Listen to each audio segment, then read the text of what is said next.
মেধা অন্বেষণ পরীক্ষা আয়োজিত হলো মালবাজারে। বাইরের একটি সংস্থার সঙ্গে যৌথভাবে নিবেদিতা বিদ্যানিকেতন এই মেধা অন্বেষণ পরীক্ষা আয়োজন করেছে। নিবেদিতা বিদ্যানিকেতনে গত বছরও বসেছিল এই পরীক্ষার আসর। এবছর মোট 6টি বিভিন্ন বেসরকারি স্কুলের ক্লাস 1 থেকে ক্লাস 8 পর্যন্ত শতাধিক ছাত্রছাত্রীরা পরীক্ষায় বসেছে। পরীক্ষার গার্ডও ছিল বিভিন্ন স্কুলের মিলিয়ে। সব মিলিয়ে এই পরীক্ষা এক নতুন অভিজ্ঞতার মুখোমুখি দাঁড় করাচ্ছে ছাত্রছাত্রীদের। নিউজ মালবাজারের রিপোর্ট।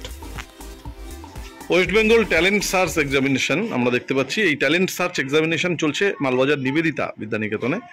আমরা ওপরে পরীক্ষার হলগুলো ঘুরে আসলাম। এটা কি মালবাজারে এর আগে কখনো হয়েছিল? হ্যাঁ, লাস্ট ইয়ারে হয়েছিল। কোথায় হয়েছিল? মালবাজার পুষ্পিকা গার্লস হাই স্কুলে। আর এবার এখানে তার থেকে কি বেশি মাত্রায় ছাত্ররা যোগ দিয়েছে? এবার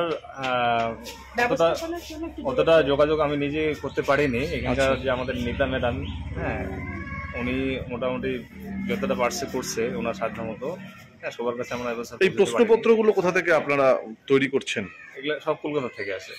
আচ্ছা, কোন ক্লাস এই পরীক্ষাগুলো দেয়? এটা মূলত 1 থেকে 10 পর্যন্ত। এখানে কোন কোন ক্লাস দিচ্ছে? আজকে এখানে 1 থেকে 8 পর্যন্ত আছে। 8 পর্যন্ত। মোট কতজন পরীক্ষার্থী? এবার 100 শতাধিক। আগামী বছরও কি এই সময়ই পরীক্ষা হবে? হ্যাঁ, আমরা চেষ্টা করবো প্রতি বছরই নেওয়ার মালবাজার ব্লকে। আপনার নাম যদি বলেন? আমার নাম গণেশ চন্দ্র রায়।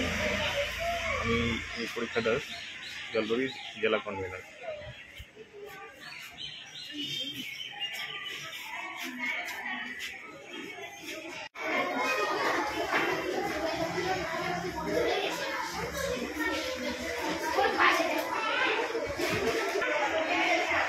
কি পরীক্ষা চলছে আজকে? আচ্ছা, West Bengal talent search examination চলছে এখানে নবপরিবর্তন ধারা আয়োজিত। তো এখানকার কনভেনার আছে জলপাইগুড়ি থেকে গণেশ চন্দ্র রায়, আর মালবাজারটা আমি দেখছি। তো এখানে মালবাজার নিবেদিতা বিদ্যানিকেতনে সেন্টার বসেছে। মোটামুটি প্রায় 100 জন ছাত্রছাত্রী এখানে পরীক্ষা দিচ্ছে। সব বিষয়ের উপর মাল্টিপল চয়েসের উপর পরীক্ষা হচ্ছে।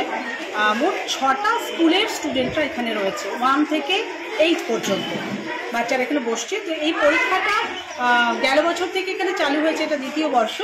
তো এখানে এই মেধা অন্বেষণ পরীক্ষার জন্য এই নবপরিবর্তন দ্বারা আয়োজিত এই পরীক্ষার গতানুগতিক যে পাঠ্য বিষয় তার মধ্যে বাচ্চাদের একটা পরীক্ষা দেওয়ার অভ্যেস হয়ে গেছিল। তো সেখান থেকে বেরিয়ে ওরা যে আনসিন মানে প্রশ্ন, যে ওরা জানে না কি প্রশ্ন থাকবে, এবং যারা গার্ড দিচ্ছে তারা বাইরের। তো এই একটা মনে হচ্ছে যে ওদের ছোটবেলা থেকেই এই অভ্যেসটা করে দেওয়া, মাধ্যমিক উচ্চ মাধ্যমিকে যাওয়ার যে একটা স্টেজ থাকে ওদের, বা বিভিন্ন পরীক্ষাগুলো বাইরে দেওয়ার জন্য, সেটা কিন্তু সুযোগ করে দেওয়া হয়েছে। পরীক্ষার ফলাফল কবে নাগাদ? পরীক্ষার ফলাফল ডিসেম্বর নাগাদ বেরোবে, এবং সমস্তটাই অনলাইনে অ্যাডমিট আসে, অনলাইনে রেজাল্ট আসে, এবং পরবর্তীতে এই রেজাল্টের উপরে নির্ভর করে যারা র্যাঙ্ক করে ওয়েস্ট বেঙ্গল বেসে, যারা র্যাঙ্ক করে তাদের কিন্তু পুরস্কার দেওয়া হয়। ডায়ালিসিসের মাধ্যমে একজন কিডনির রোগী দীর্ঘদিন যাবৎ সুস্থ স্বাভাবিক জীবন কাটাতে পারেন, কিন্তু ডুয়ার্সের বুকে সেই ডায়ালিসিসের ব্যবস্থা খুবই সামান্য জায়গায়। মালবাজার সুপার স্পেশালিটি হাসপাতালে ডায়ালিসিস ইউনিট থাকলেও তাতে আসন সংখ্যা অপ্রতুল। সেই কারণে তার ওপর বাইরে রয়েছে বিরাট রোগীদের চাপ।